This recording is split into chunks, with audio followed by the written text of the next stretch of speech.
Agora sim, mais um módulo aqui do nosso curso da NR5 e agora nós vamos tratar do treinamento. Como é que vai funcionar o treinamento? Você que sabia tudo sobre treinamento da CIPA antes dessa nova redação da NR5, calma, relaxa, porque tem muita diferença. Você que não sabia nada, ainda bem, porque agora você vai aprender do zero tudo como está vigente hoje. Não tem nenhum problema de você não saber de nada desse assunto, até porque hoje temos uma redação novíssima, totalmente diferente do que se praticava antes do dia 3 de janeiro de 2022. Então, desde o dia 3 de janeiro de 2022, nós temos aí uma nova redação da NR5 e ela mudou bastante esse tópico, esse módulo aqui, que é o módulo de treinamento da NR5.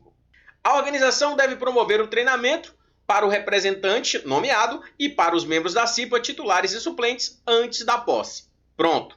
Todo mundo, seja da Comissão Interna de Prevenção de Acidentes, ou então daquelas empresas que não precisam ter a comissão, porque tem um quadro muito pequeno, um grau de risco muito baixo, então essas empresas vão ter apenas um representante nomeado.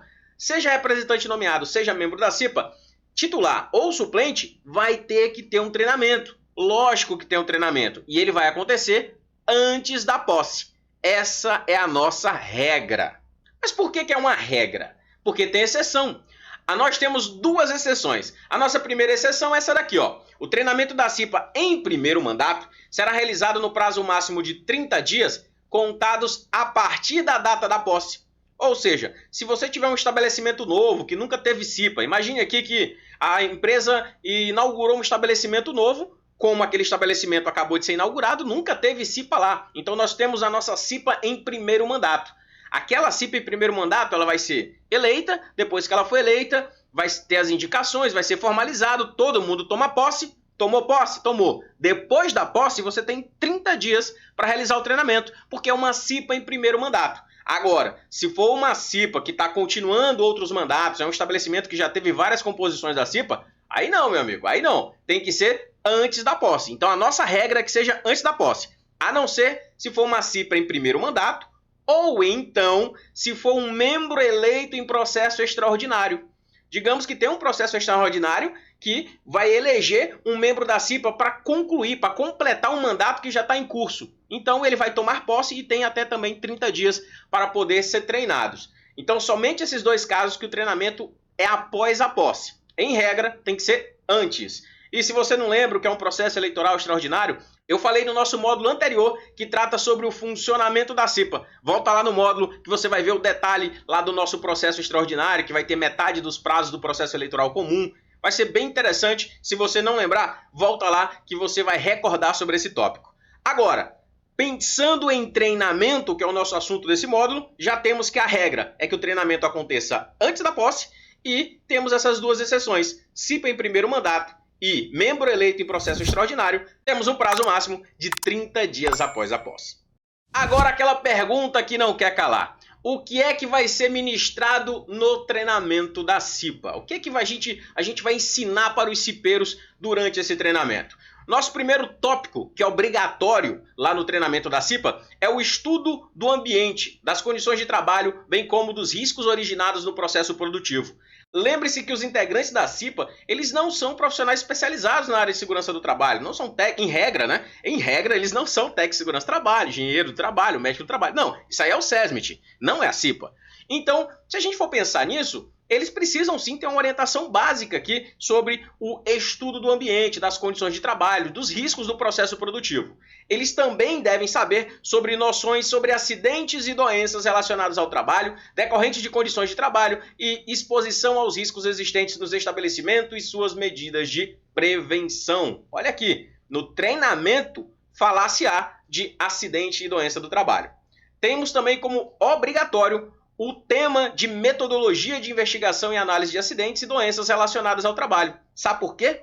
Porque lá dentro das atribuições da CIPA, é uma competência da CIPA participar dessa investigação e análise de acidentes e doenças relacionadas ao trabalho. Então, para que eles participem, eles precisam de conhecimento mínimo a respeito disso, que vai ser dado lá no treinamento, que vai acontecer em regra antes da posse. Mais um item obrigatório é que eles têm que aprender sobre princípios gerais de higiene do trabalho e de medidas de prevenção de risco. Então a gente vai falar um pouco sobre insalubridade, sobre periculosidade, esses agentes que em regra são prejudiciais, são insalubres ou periculosos. Então vai se falar sobre princípios gerais de higiene do trabalho. Também é tema obrigatório falar sobre legislação trabalhista e previdenciária. Observemos aqui que dentro lá da CLT, entre os artigos 154 e 201, fala a respeito de segurança do trabalho, então legislação trabalhista é muito importante. E também aqui, ó, legislação previdenciária, aquelas instruções normativas, falando sobre a lei 8.213, a lei 8.213 que tem lá várias informações a respeito de segurança do trabalho, sobre caracterização de acidente do trabalho, os tipos de auxílio, auxílio-doença, auxílio-acidente, tudo isso é tratado dentro da legislação previdenciária, então precisa sim passar essas informações durante o treinamento da CIPA. E não acabou ainda, temos mais temas. Outro tema obrigatório são as noções sobre a inclusão de pessoas com deficiências e reabilitados nos processos de trabalho. É nessa hora que muita gente está regalando os olhos e dizendo, como assim? Isso não tem na NR5. Tem sim, no novo texto da NR5 tem.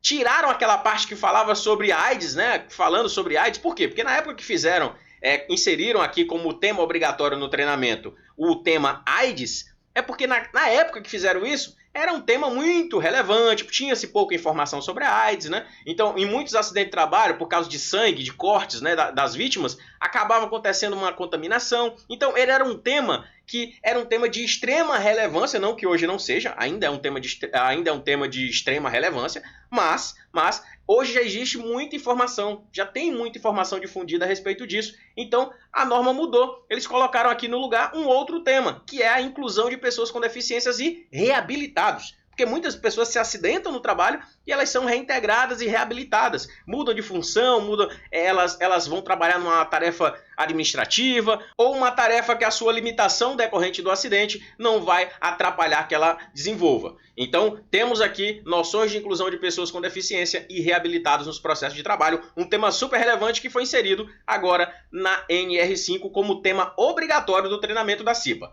E para a gente fechar, temos como último tópico que deve ser abordado durante o treinamento a organização da CIPA e outros assuntos necessários ao exercício das atribuições da comissão. Onde é que tem isso, pessoal? Onde é que eu vou encontrar essas informações sobre a organização da CIPA? Na própria NR5. Então, durante o treinamento, vai ser feita uma abordagem dentro da NR5 para entender sobre quais são as competências da CIPA, quais são as limitações também dessas competências, como é que a CIPA vai organizar o processo eleitoral, todos esses detalhes vai ser passado aqui nesse tema, nessa linha G, que fala sobre a organização da CIPA. Como é que ela vai funcionar durante o mandato. Então, esses aqui são todos os temas que são obrigatórios. Pode passar desses temas? Pode sim, não tem problema nenhum. Esse aqui é o nosso currículo mínimo do treinamento da CIPA.